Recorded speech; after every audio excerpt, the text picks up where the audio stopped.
Et c'est dans ce contexte que François Hollande effectue une visite ce soir en Algérie.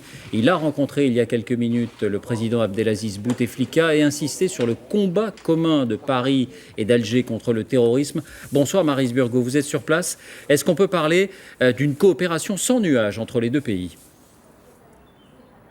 Oui David, parce que la France a besoin de l'Algérie dans sa lutte contre les mouvements djihadistes.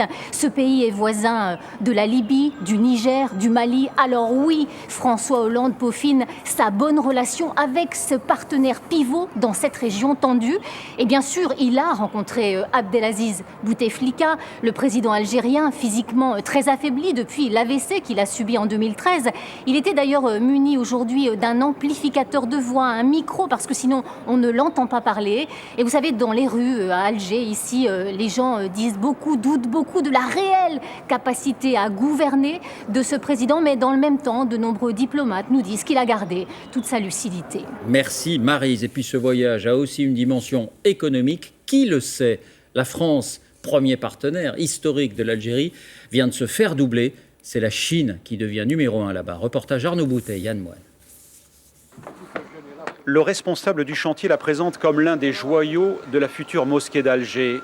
L'immense salle des prières, 22 000 mètres carrés, un espace démesuré. Le plus grand bâtiment religieux de toute l'Afrique, 1 milliard d'euros, une fierté nationale. C'est un monument pour l'histoire. Monument pour l'histoire de l'Algérie. Sur ce chantier pharaonique, 2000 Chinois, aucun Français. En Algérie, dans le BTP, les Français donnent le sentiment d'avoir abandonné. Ils ne se battent pas assez, ou ils ne sont pas assez présents, ils ne sont pas assez engagés, Et pourtant, ils sont les mieux placés pour arracher des marchés, pour arracher des trucs. Pourquoi ce manque de volonté ? La Chine est devenue le premier partenaire économique de l'Algérie devant la France. Il y a certes la compétence technique, mais ce n'est pas le seul argument. Et vous êtes moins cher aussi ? Oui, ça dépend.